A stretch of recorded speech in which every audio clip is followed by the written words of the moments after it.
Hello, listeners out there. Welcome to episode 3 of the Ryan and Log Fantasy Show. As always, I am Ryan. And I am Logan. And I am feeling great after my boy Davante Adams goes for, touchdown, 180 yards, 28 fantasy points for my team. Absolutely crushed it. And the best part about this was I figured Davante Adams was going to have a good game. But the best part for me was Logan texted me literally at the beginning of the game after Aaron Jones on that first drive was just taking a lot of work. He says, "Oh, maybe Davante Adams is going to not do so well." And no word of a lie, the very next play, touchdown pass to Davante Adams. Boom. Gets off to a hot start. Rest is history. Yeah, not my best call there. Should have known it was coming. I always figured Davante Adams was going to light me up this week, but And it still hurts. And it helped also that, Logan's team had JaMychal Hasty and Jordan Reed absolutely do nothing. Yeah, I can't believe how bad that 49ers offense looked. Like, I guess what I've heard is they game planned pretty heavily for Ayuk and Kendrick Bourne. So then they both go out the day before the game. You got to toss the game plan out. But even still, like, Shanahan's offenses usually look good regardless of who's out there, and that was just awful. It looked really, really bad. Like, I was really surprised with Richie James just lighting it up. Like, he looked like obviously Nick Mullins was targeting him all game. He had a really, really good game. I think it was a touchdown and 173 yards. Touchdown, 184 yards on 9 receptions. Yeah, that's just crazy. It's like no one would have thought Richie James was going to be the guy to have for fantasy, but he just went off. And like you said, everybody else in that San Francisco offense looked like Jerick McKinnon had an okay game. But the thing with Jerick McKinnon is a lot of times you start him and he does nothing, and when you don't start him, he has games like this where he's actually really serviceable. So now it's just kind of like, what do you do now that you're probably going to get Tevin Coleman back next week? And, what do you do? That team is such a wild card to predict for fantasy. Yeah, I think there's rumors Mostert is close to coming back. If he plays, I think you put him in. Other than that, you can take a shot on Jerick McKinnon if no one else is healthy. I think Hasty he's not worth holding. You got to drop him. If he couldn't do anything in this game, yeah, he's not doing anything. This was Hasty's time to shine, and maybe our play his way into some more playing time down the road when everybody gets healthy, but he did nothing. He didn't even really look good. He had a couple rush. He had 2 targets for 10 yards. He did not look good as a runner. He was barely getting any gains. Granted, he did have a couple big plays get called back due to flags, but other than that, he looked really bad. Yeah, he disappointed, and maybe you get another week out of him. Maybe he's good next week. I'm not betting on it, so they got their bye week after that, and then Mostert's going to be back, so there's no reason to hold him. He's a guy you can just drop. Just drop him to the garbage bin, say goodbye, thanks for your maybe half a week of production. Now, what do you think about that Packers offense? Packers offense, we already knew that Davante Adams and Aaron Rodgers were going to be good, but that Packers offense was just clicking last night. They were doing everything right. They looked like they couldn't be stopped. I mean, Aaron Jones unlocks so much for that offense. When he's out there, 15 rushes for 58 yards doesn't really do justice to what he did out there. He looked great. He was constantly breaking tackles. Yeah. He's one of the few running backs that it's an actual difference maker. So having him in there, they can basically do what they want. Davante Adams, best wide receiver in the league. That guy, he's always open. You. I am sorry. This might be a hot take to some. He is not the best wide receiver in the league. No, he's not. Wide margin. By a wide margin. I don't know how much wacky tobacco you put in a pot and smoked, but it is Julio Jones. No. Until proven otherwise. It has been proven otherwise. No, it hasn't. Look at I Davante Adams' biased. game log for this year. I might be biased, but I'm telling you, Julio Jones is better than Davante Adams. No. I would take that right now. No. Yes. Julio Jones has always had a good second wide receiver, and he still hasn't been able to put up the Davante Adams production this year it looks like Madden stat lines. Like his last 3 games, I he's don't got care. 1 touchdown, 173 yards. The game before that, he had 3 touchdowns, and the game before that, he had 196 yards. I'm not and talking 2 about that, but touchdowns. if you also have to think about it, you just proved my own point. Is Aaron Rodgers only has the one target, so he's going to throw it at one dude. But the defenses they're constantly double and triple covering Devontae Adams, and it doesn't matter. There's nothing you can do to stop him. You can't do the same with Julio Jones. Julio Jones is the same And way. he doesn't put up as good a stat line in lesser coverage. He has never really been a touchdown dependent guy. He is a yards guy. If you give him 2 touchdowns a game, which is what Devontae's getting, he is clear and away the better receiver in fantasy. How many balls have you seen Julio Jones drop in the end zone? None, In because he pivotal doesn't- plays. He doesn't go. Okay, That's his playoff move. 2017. Okay, 2017. That stung. But I'll give Julio the benefit of the doubt. It was cold. He had gloves on. Maybe. You know where it's always cold? Green Bay. Okay, whatever. How many playoff games has Devontae Adams won? How many Super Bowls has he made it to? That's what I thought. Eh. Well then, by that logic, I think we've got Julian Edelman is the greatest wide receiver. Okay. That's a fair enough assumption. All right, we're gonna move on from this point. It's a very emotional moment for me. I don't like my boy Julio getting slandered like that, but all right. So now the next thing we're gonna talk about is there's been a couple reports today of Christian McCaffrey just got activated off IR, and it looks like he's going to play tonight. Michael Thomas got Sunday.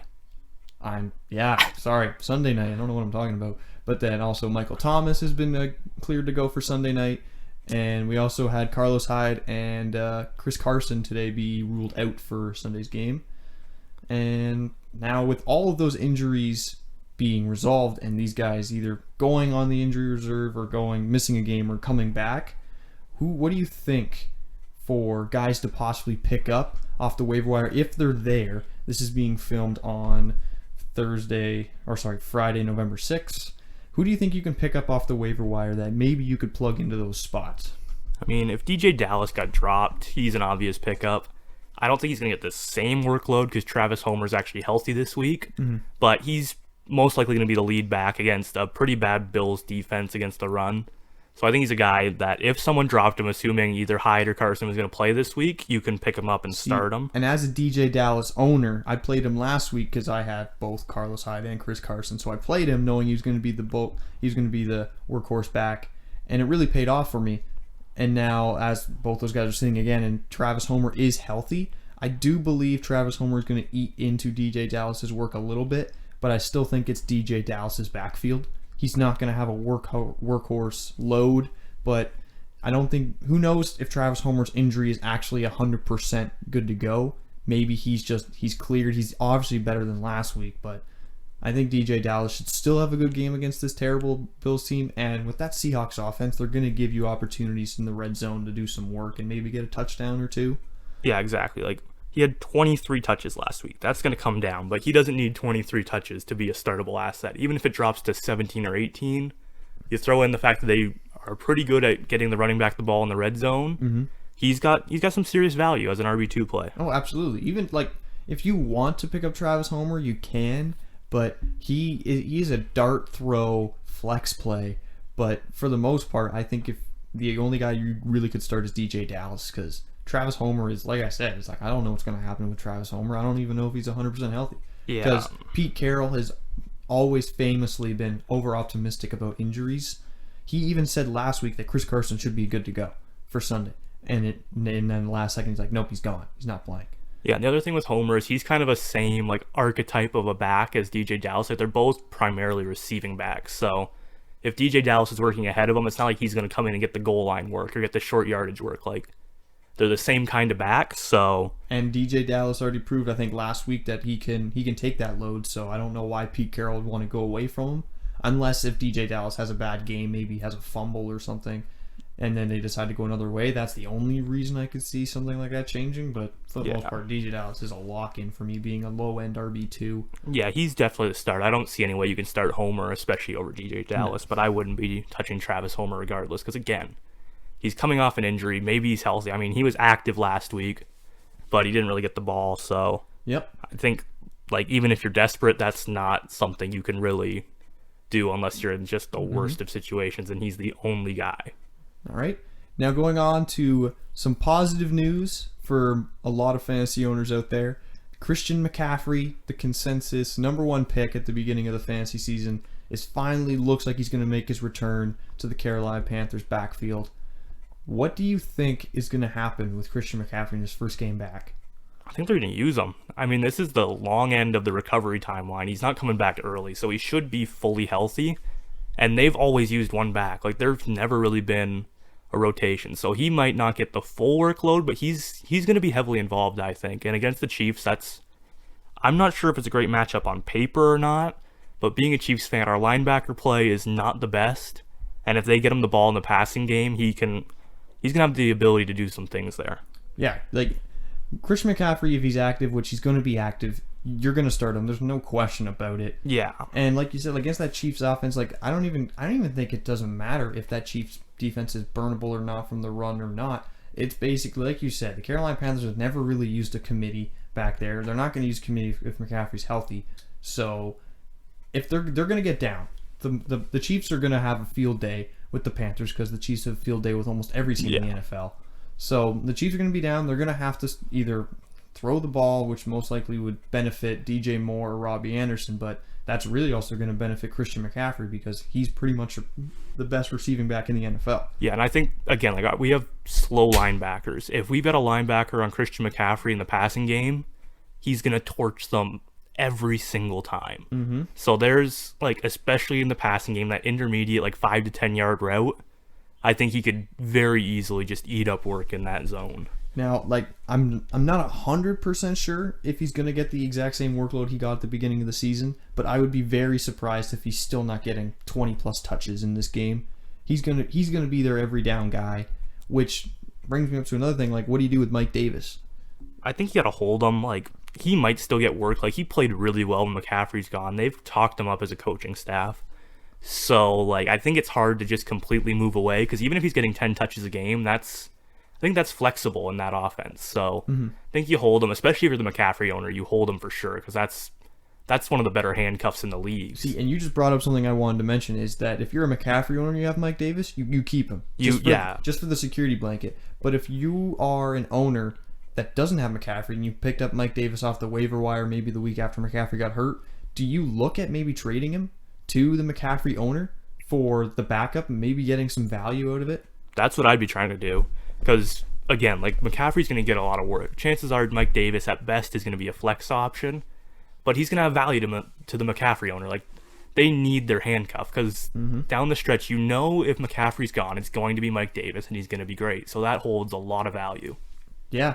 And the thing is that even if Mike Davis ends up playing, let's say, hopefully not, but if McCaffrey gets hurt again and Mike Davis ends up being the guy, it's something that, yeah, you can be happy in playing, but he also didn't really look too well in the last 2 games he played as being the lead guy.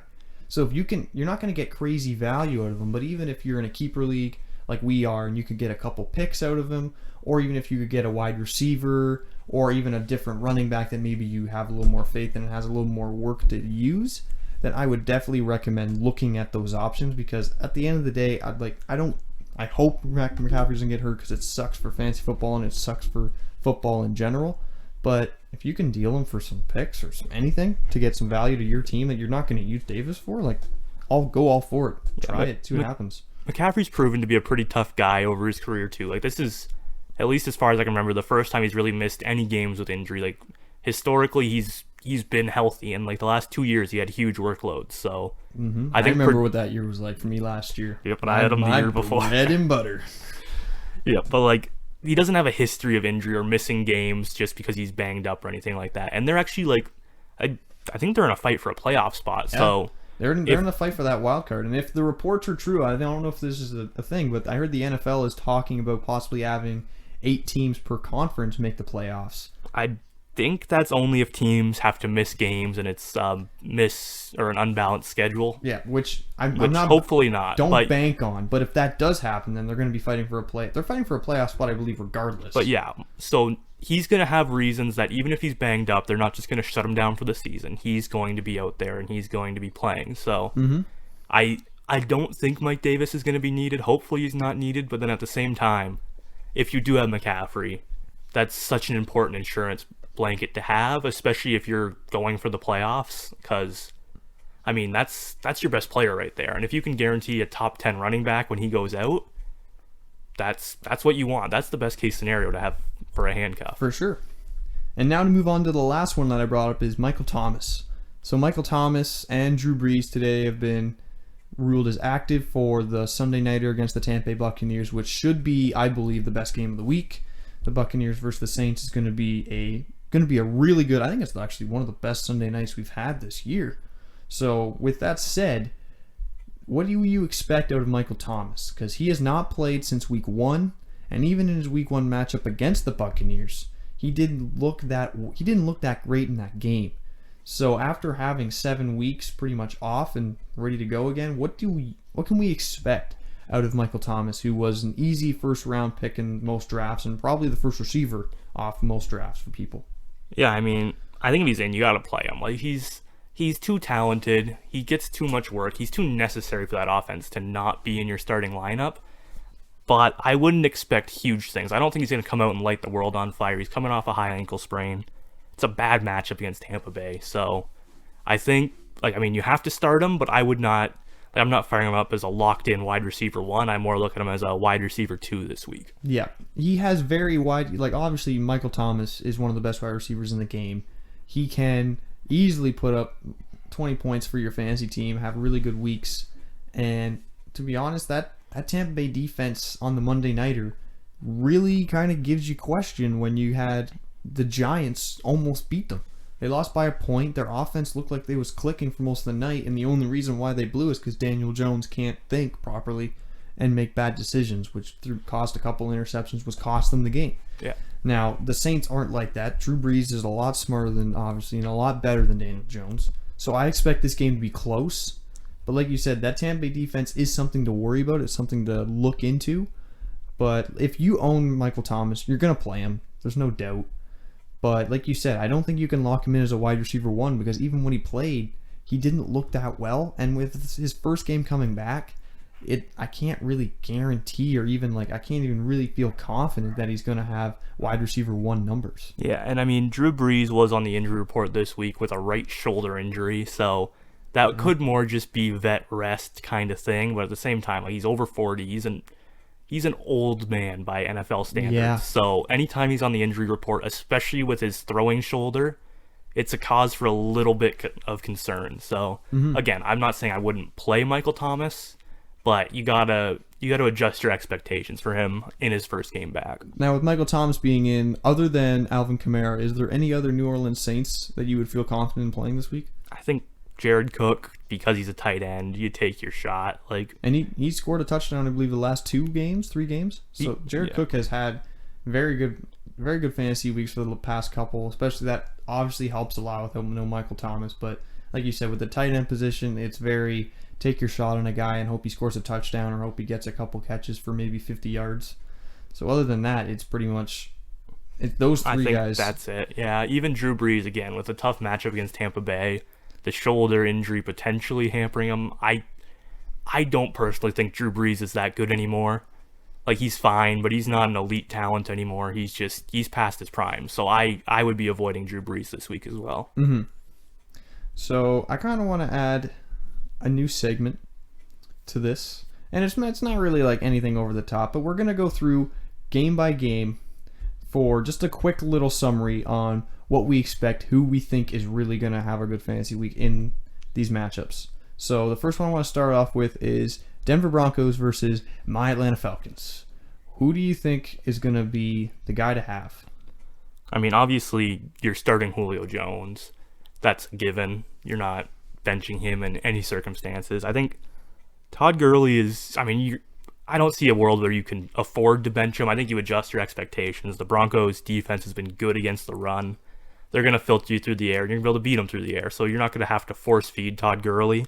Mm-hmm. And he also, watching that game last week, he was on the bench for a lot of it. It was really weird to watch. So I don't know if that had to do anything, though, with weather, because it was raining a lot, and with his arthritic knee, it's I don't know if that's what they were trying to protect him from, but yeah, like you said, he was on the sidelines for the majority of that game. He somehow still ended up with, I think it was 18 carries, which is crazy. Yeah, nuts. But again, like it's something to keep an eye on. I'm not saying to bench him. You got to start him. He's been good, but just keep an eye on that as the game goes along. Now, my guy, I think my dart throw, not even a dart throw, I think someone you can start in confidence. It means something to me for this week. Hayden Hurst, the tight end for the Atlanta Falcons. With Calvin Ridley dealing with an ankle injury right now, it's something I don't know if he's active. I'm gonna check this. I'm fairly sure he's supposed to miss. I think he is supposed to miss too, but I want to double check because I don't want to misquote anybody. So as of right now, he's questionable to play versus the Broncos, and apparently he's got a good shot, is what they're saying. He might play, but either way, it's an ankle injury. It's nothing that you should look away from, especially for wide receivers. Ankle injuries, and even in football in general, it's not a good thing to have. So if he doesn't go, Hayden Hurst is the obvious number 2 option in that offense, and he's had really good fantasy weeks over the past couple. He hasn't scored a lot of touchdowns, but he's got a couple catches for 50-plus yards, so he's being used in that offense, and that's something to definitely look forward to. Yeah, I mean, I think, especially with the tight end landscape, Hayden Hurst, you got to throw him out there. He's a top 10 tight end so far, especially if Ridley misses. Like, maybe you take a dart throw on Russell Gage, but I think it's more likely that Hayden Hurst soaks up some of those targets. Mm-hmm. All right, Seahawks, Bills. What do you got? We got to talk Broncos first. Do we got to talk Broncos? Do we really got to talk Broncos? I mean, there's a few interesting groupings there. You've got Melvin Gordon, Phillip Lindsay. What are you doing with those two? Because, I mean, they've had a weird split. Phillip Lindsay has looked better, but Melvin Gordon continues to get work. So, I mean, I think you got to start Melvin Gordon ahead of Phillip Lindsay. Phillip Lindsay had 6 carries last week, but yeah, if Melvin's active and healthy, you have to start Melvin, because it's one of those things. You have the guy, and he's the number 1 running back in that offense. You can't sit him and hope for Lindsay to get a lot more work. It's just a dart throw at that point. I mean, the big thing is he gets the passing work. So, like, last week he only had 8 rushes, but he had 7 targets, 6 catches. So, I think if you're going to take a bet on one of those guys, you got to go with Melvin Gordon. Yep. Noah Fant is a acceptable tight end play. Like, he's been heavily involved. He's a talented guy. I think he's a guy you can look to. And then Jerry Jeudy. I mean, this Atlanta secondary is not good. So I think Jerry Judy's a guy that you can fire up with some amount of confidence this week. What? That Atlanta Falcons secondary isn't good? Yeah. Who didn't know that? No, I'm just kidding. They are bad. And if you're desperate, Drew Lock is a streamer. If it's a 2 QB league, then yeah, I think Drew Lock is definitely going to be used. But even in a 1 QB league, if you're really desperate, I think he might be a low key QB. He could crack the top 15 for quarterbacks for me this week. Yeah, I mean, it's only Atlanta, so that's the only reason why I'd give it to him, because Atlanta just has been giving up points to everybody. Yeah, I wouldn't be excited about it, but Atlanta is a great matchup, and he looked good down towards the end of that Chargers game. I mean, everyone looks good against the Chargers, so it shouldn't be surprising. Mm-hmm. But he made some decent plays down the stretch. So if you're desperate, he's a young player, so maybe he finally found something in that game and you want to start him. Yep. You can. I'm not super excited, but he is startable. Okay. Let's go Seahawks Bills. Okay. I mean, who don't you start in this game? You start. That's the question. Everybody. I think, like, on the Seahawks side, obviously you're starting. We already talked about DJ Dallas, and then Metcalf Lockett every week starts. The tight ends there, I probably wouldn't touch because they've got, I believe it's Hollister, Disley, and Greg Olsen, all of which are kind of just splitting targets, so you never really know who's going to be the guy on any given week. So I think it's more a situation to avoid because no one's getting actual volume. But then on the Bills side, I mean, Josh Allen is a great play this week, and then Diggs, John Brown, Cole Beasley, fire them all up. You want to catch the Beasles this week because you never know with Mr. Cole Beasley. He could go off and get you some numbers, but yeah. Other than that, there's almost really any wide receiver in this game I think you could start. You have a really good game. The running backs, you can start, like as we said, DJ Dallas is the guy to start for the Seahawks side of the ball, and then even for the... Who are you starting on the Bills side? Would you rather have Moss or Singletary?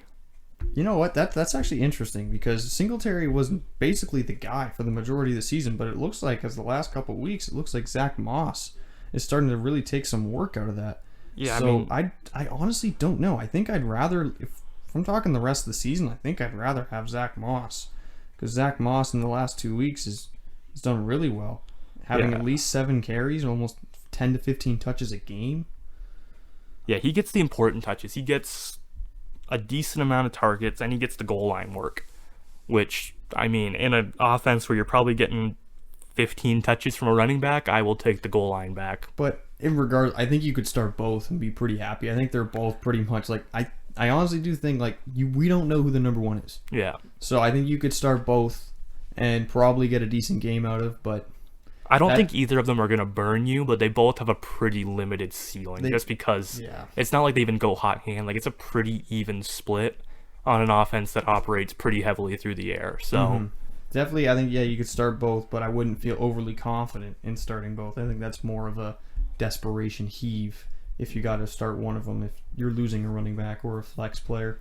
Yeah, I mean, chances are if you have them, you're going to have to start them in a week where there's so many buys, but again, I view them more as flex plays than like strong RB2 plays or anything like that. All right, so let's move on to the next one. Ravens-Colts. Okay. I mean, I think on both sides, it's the running backs. What do you do with their running back situations? Because Mark Ingram... That's actually true. That's so interesting that both of them are basically like almost committees, it looks like, for the time being, not like for the rest of the season, but like it's a running back roulette for both of those teams. I don't know who's going to do well at all. Yeah, I mean, they're both kind of 3-man committees too, which like both of them have enough work for 2, but the third guy really throws a wrench into all of it. So it's, let me see. Yeah, Mark Ingram's doubtful this week, so I think you can start both Gus Edwards and J.K. Dobbins. I would be pretty happy to start J.K. Dobbins this week. I mean, we talked about this earlier. I'm pretty high on him. Yep. I think he's a good player, so I think if you have him, I'd be happy to fire him up this week. And then on the Colts side, I would like to start none of them. And I say that as someone who has to start Jonathan Taylor this week because of buys. I don't know where the work's going to go. The Ravens have a great defense. You can try Wilkins. I mean, any of them. They all have had their games where they've had touchdowns. They've had explosive plays. But I don't know how much is going to be there against that Ravens defensive line. Okay. Yeah, that's pretty much it for me too. It's just like both those running back positions are like, I have no idea. It's almost like you said, at least the Baltimore one's a little more, they've had a little more tests of the committee with Gus Edwards and J.K. Dobbins, so I think both of them are definitely startable guys. The Colts is a crapshoot. I don't know what's coming out of that. Yeah, Jonathan Taylor. If you have Jonathan Taylor and you're in a situation like Log, you got to start him. You got to go with it and hope for the best. Maybe he gets a touchdown. Maybe he gets some work. Maybe he looks really good and just plays well. But both of these teams are going up against tough defenses with the Ravens and the Colts. So even a guy like Lamar Jackson throwing to those wide receivers is going to be pretty tough. Yeah, I mean, I think Hollywood Brown, if you're desperate, is a decent start this week. Like, he was pretty vocal about wanting to be more involved, which generally, when a number 1 wide receiver makes some noise about wanting more involvement, it does work out. So I think they're going to feed him some touches this week, but at the same time, that Colts defense is really good. So I think if you're desperate, you can play him, but I don't think it's not a safe play. Yeah. All right. Texans, Jaguars. Again, I think on the Texans side, you're firing basically everyone up. Like Randall Cobb, I don't know about. If you're desperate, I guess you can start him. But then Will Fuller, Brandon Cooks, David Johnson, Deshaun Watson, they're all an easy start. The Jaguars defense has been terrible, so those guys, I would start them all with confidence. And then the Jaguars side, I don't know about you, but with Jake Luton coming in, I don't know how you can have a lot of confidence in anybody but James Robinson. That's pretty much where I'm at too, because I own James Robinson, so I feel really good about him. He's done really well all season, so you're not going to bench him. And he's done a lot of good things for the Jacksonville team. So they're going to rely on him a lot. Other than that, I also own DJ Chark, who I am not even touching this week. No. I am not trusting any of those wide receivers this week at all. I think the only guy you can trust out of that Jacksonville team is James Robinson. Other than that, you pretty much got to just leave all of them on the bench or the waiver wire if they're there. Don't take a shot. I'm not saying one of them can't go off. DJ Chark or Keenan Cole or Chenault could easily have a really good game, but it's not something I would be willing to take a shot on.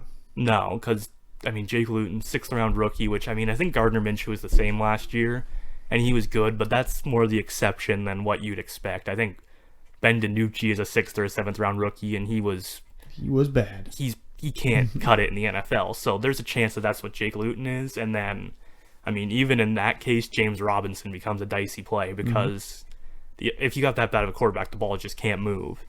But I think this week, you still got to trust James Robinson. He's been too good to sit, but the rest of the pass catchers are just, they're a risk. They're a very high risk for honestly just dropping 0 or like 2 points or something like that. Yep. All right, so we did talk about this one a little bit. Panthers and Chiefs. I know for the Chiefs, for the most part, you're going to start Pat Mahomes. You're going to start Tyreek Hill, Travis Kelce, the obvious guys. Yeah. But then running back position, are you leaning more towards Clyde or Le'Veon Bell? Obviously, if you're a Clyde owner, you're probably going to start him, no doubt. Yeah, Clyde is the better start of the two. He's been getting more work, more snaps. And honestly, like as a Chiefs fan, he's looked better. Lev Bell, I don't think he's been bad, but he hasn't looked necessarily explosive or powerful yet. I think it'll come, but I think CEH is the play this week. And then at wide receiver, I think another guy you could look at if Sammy Watkins misses. He's trending towards questionable this week. I'm not sure if he'll play, but if he misses, Mecole Hardman was heavily involved last week. He's got the ability to go off for a big play on any given.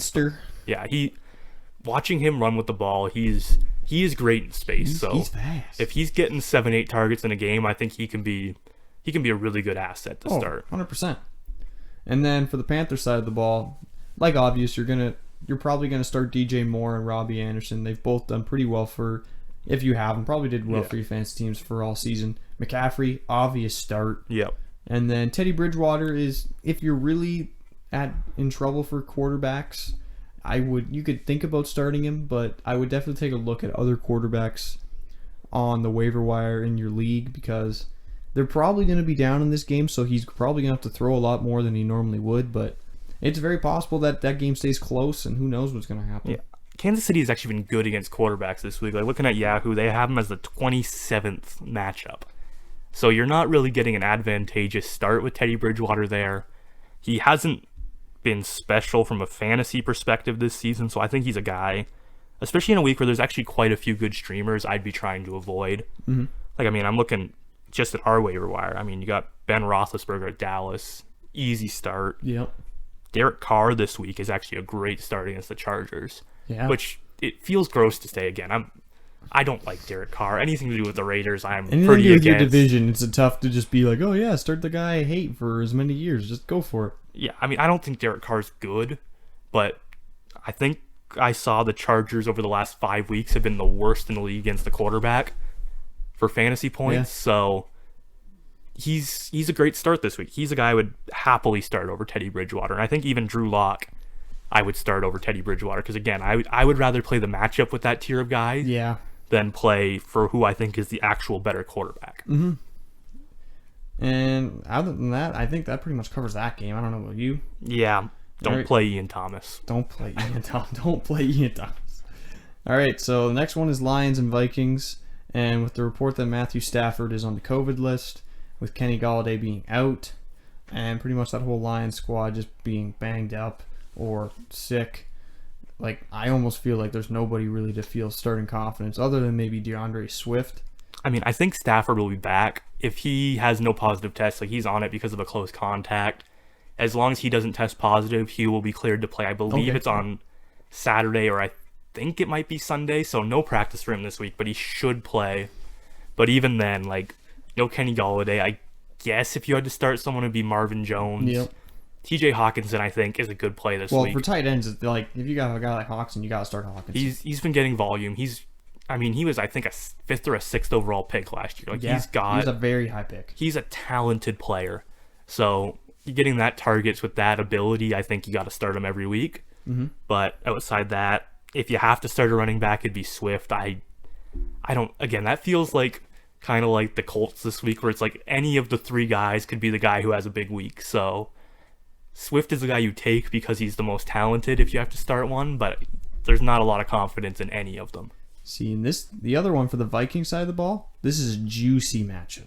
Oh yeah, Because this is great. Dalvin Cook, this is a very Dalvin Cook looking game because they will probably get up. The Vikings do Vikings things, so this is very possible this game could be close. I don't expect it to be, but Dalvin Cook should just run it down their throats all game like he did to the Packers.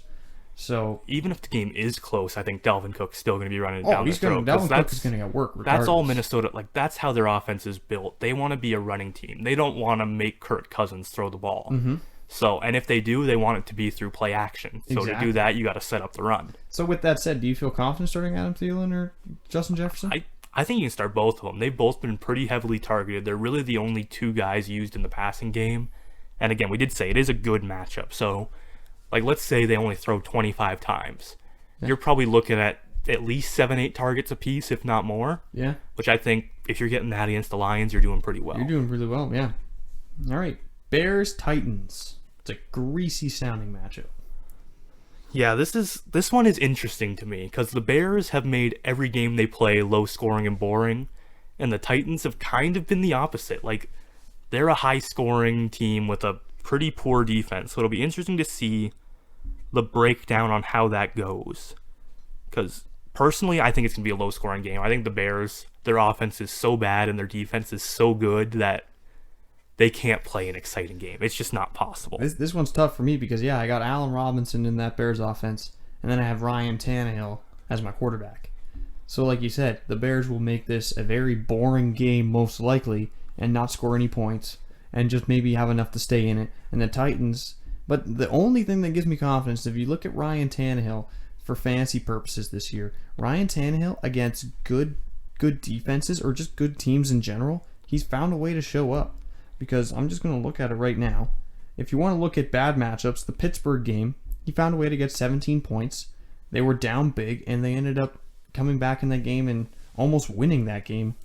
And I'm trying to think of another game, but Yeah, it's really been their only tough matchup. their only real this tough year. matchup. But other than that, like he had the Minnesota game and the Cincinnati game last week were really kind of bummers because he's been good all year. But I think he can find a way to possibly blow this game wide open. Because the Bears are, I think Derrick Henry is going to have a field day. And because it's Derrick Henry, he's a big guy. He's going to rush it down the middle, have no problem. He probably won't have as big of games as he's had all season. But I think Derrick Henry will probably create enough openings to where Tannehill can find guys like A.J. Brown. I would feel confident starting because he's their number one. Jonnu Smith is a really good start this week because of you need tight ends. So if you have Jonnu Smith, I feel really comfortable starting him, no problem. Personally, the Titans, they have A.J. Brown and Derrick Henry, who you're starting every week. I personally would be avoiding everyone else if I could, just because I think that Chicago defense is maybe the best in the league. Like, they're a team I want to avoid whenever I can. Mm-hmm. So, like, if you're looking at Corey Davis, who's been really good this year, I don't think this is a game where you can start him. No. Jonnu Smith, again, like, it's tight end, so if you have him, chances are you're going to have to play him, but You don't the feel upside overly is confident. the upside is capped. Oh, 100% like, it's- against that Bears defense. It's not something that you're like, oh, great, I at least have a floor. Yeah. But A.J. Brown, you're starting him. He's been way too good. Derrick Henry, I mean, how can you bet against him? Exactly.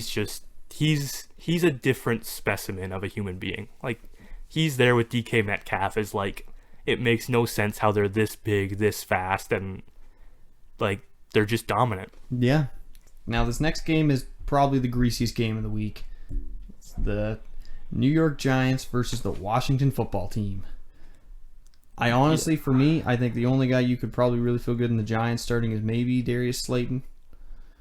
I I think don't even, if I was starting someone, it'd be Evan Ingram. okay, yeah, sorry, Evan Ingram, because again, like we preach this, tight ends are very valuable.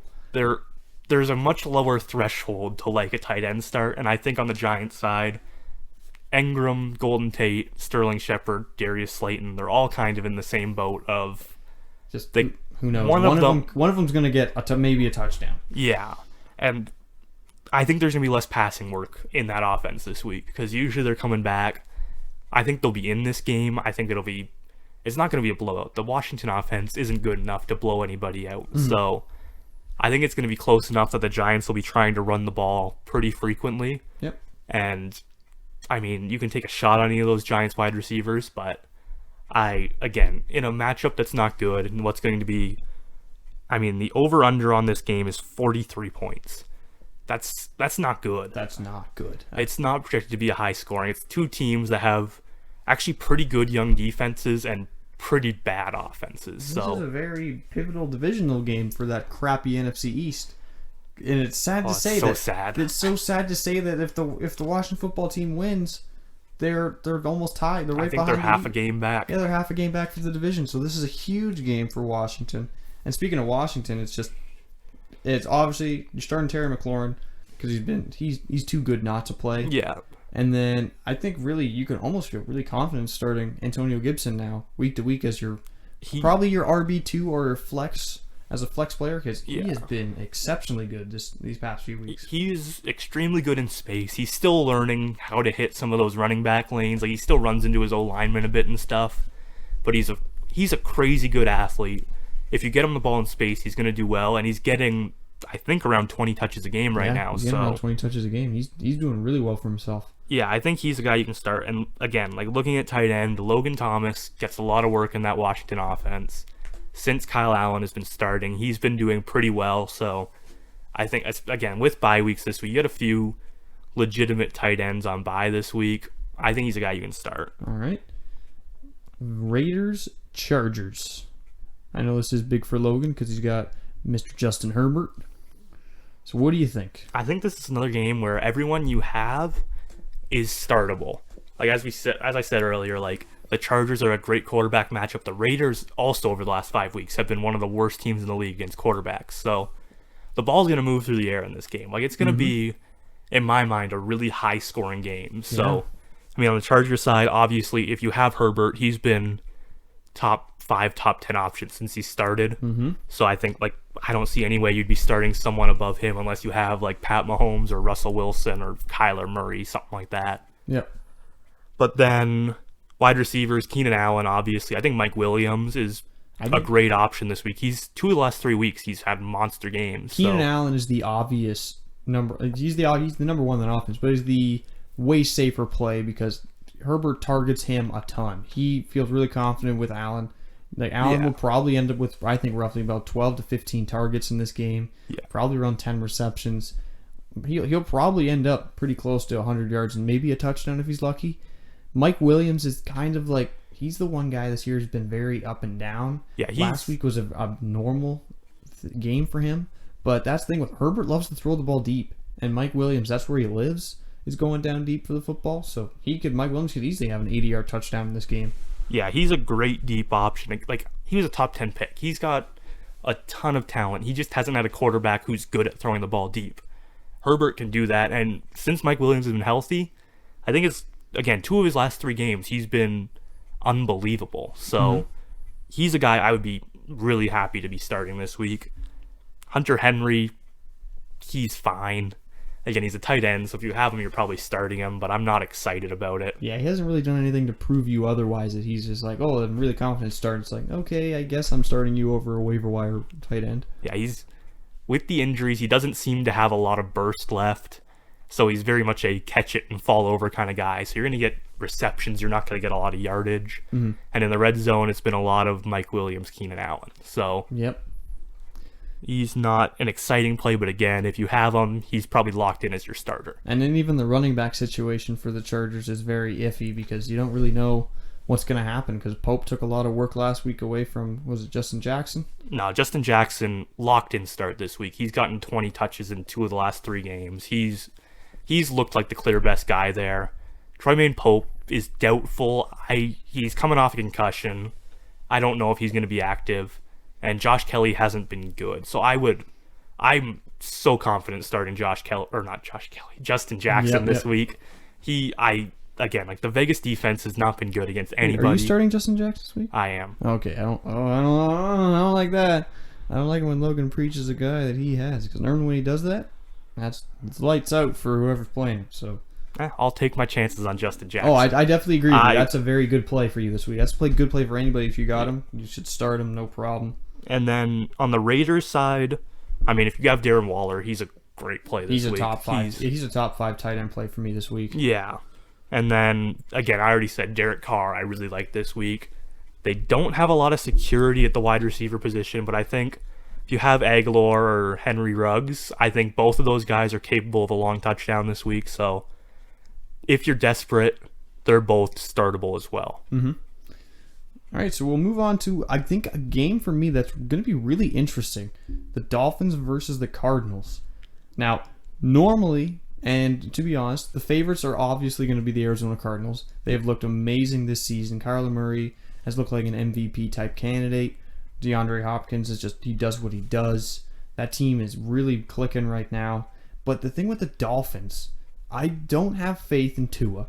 I don't, because that game against the Rams, he didn't do a whole lot, but he didn't need to do a whole lot because that defense was basically doing it all for him. Now, do you think Tua takes it up a little bit and shows what he can do, or do you think he has another game that he did against the Rams? I think he could be good. I'm not saying he can't be. I mean, I'm starting the Cardinals defense this week. Yeah. If you got a chance to start up against a first-time starter, or I guess he's not a first-time starter, but a rookie quarterback who has very little experience and hasn't shown much, I'm going to take that chance every time on the defensive side of the ball. Yeah. I think if you have Devontae Parker, you might have to start him. But if he's being shadowed by Patrick Peterson with a rookie quarterback, again, like, we don't really know where Tua's tendencies are yet. I think Devontae Parker either had 1 or 2 targets last week. Like, they didn't throw the ball much, but that's still concerning. Yeah. I would be avoiding the Miami side of the ball as much as I could this week. I totally agree. And then with the Cardinals, Kyler Murray, obvious start. Yep. He's a top 5 quarterback start almost every week now at this point, no problem. DeAndre Hopkins, top five wide receiver start for me, no problem. And then Chase Edmonds. This is gonna be Chase Edmonds' first game as the lead back of that offense without no Drake. Yep. What do you expect from him? I think he's gonna have a big week. Like, he's looked great this season. He's gonna get the full workload. Everything I've heard is, like, there's no second back to him right now. Like, he's going to get the work. He's an every down back, it looks like, right now And at this point. They've had enough work to spread between 2 running backs so far. Like, Kenyon Drake wasn't good for fantasy, but he was getting 20 touches a game. And then on top of that, Chase Edmonds was still getting around 5 to 10 touches a game. He was, to be honest, he was outscoring him in fantasy almost for the majority of weeks. So it's like even with Drake, Edmonds was a startable guy. So without Drake, Edmonds is going to be a really, really good play. Yeah, I mean, the Dolphins do have a good defense, but I trust the Cardinals offense. It's been good. I think it'll continue to be good. And I think he's going to be a solid start this week. Yeah, no problem. And the next game I'm going to bring up, this is going to be I think it's going to be a very one-sided game. The undefeated Pittsburgh Steelers versus the very disappointing Dallas Cowboys. I think, who's starting at quarterback this week for the Dallas Cowboys? Do we even know? They still haven't said. It's Cooper Rush or Garrett Gilbert. I think it's Garrett Gilbert. That's the thing. They don't even know who's starting this week. So if you have Ezekiel Elliott, we brought this up on our episode 2, that if you have Zeke Elliott, you're going to start him. There's no doubt. But you don't feel confident in it. To be honest, right now, he's a high-end RB2 for me. Because this week, if there was anything I could do to avoid starting him, I don't know how you do that. I don't know how, as a fantasy manager, you make that call. But in my mind, I would be doing everything I can to stop it. That Steelers defense is so good. It is amazing. And where they've been beaten by running backs is 1 or 2 explosive plays a game. Yep. That's not what Zeke Elliott does. He's a grinder. He's a ground and pound, 6 yards, 5 yards at a time kind of back. Yeah, he's not the type. Not saying he's not capable, but traditionally he's not one to take a 75-yard touchdown to the house. That's just not what he does. So, I mean, if you have him, he's probably going to get 20 touches this week. So now, do we have any faith in the wide receivers for Dallas? No. No faith in him? I mean, if you have to, I guess you start Amari Cooper. He's their number 1. He's the best guy they've got. But, I mean, again, I would do everything I could to avoid starting those guys. You should avoid starting almost any Dallas player like the plague. If you can do anything about it, if you have any depth on your bench to start, do anything you can to try to make sure they don't play against the Steelers, because that's going to be a rough go. Yeah, obviously Zeke Elliott, you're probably going to have to play, but outside of him, I'd be doing everything I can to bench those guys until either one, they prove otherwise, or Andy Dalton comes back, because I think those are the only 2 scenarios where you even have a reason to look at them again. Absolutely. Now the Sunday nighter, as I've already said, I think it's going to be the game of the week. It's really intriguing because this is the return of fantasy superstar Antonio Brown.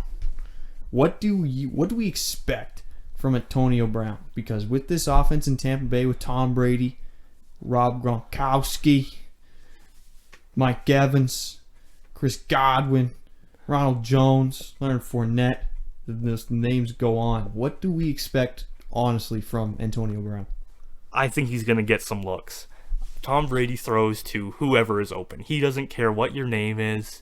If you're open, you will get the ball. And Antonio Brown, over his career, has just always been open.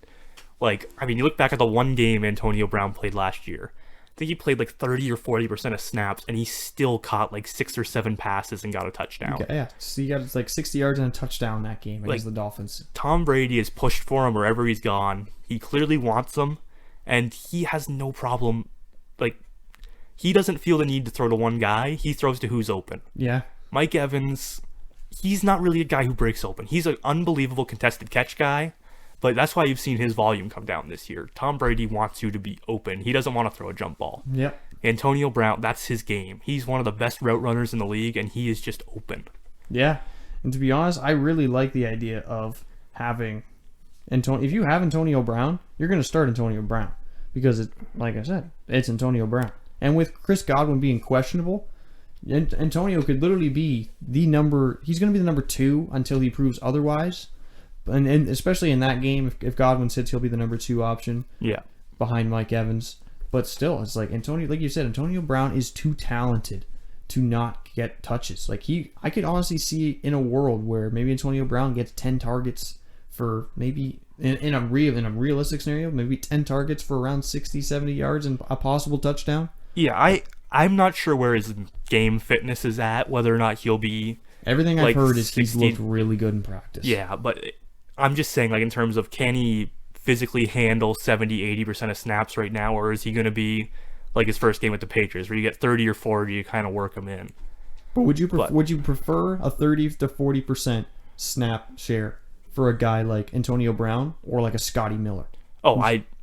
You can't start Scotty Miller. Oh, I know. I'm not saying that, but I'm saying like Antonio Brown's 30 to 40% of snaps are going to be high quality. Oh yeah, snaps. I'm saying start Antonio Brown, but I'm curious to see how much he's out there, because that does kind of change his upside. Mm-hmm. And also, I'm interested to watch because he hasn't really played in 2 years, so I would bet on him still being unbelievable.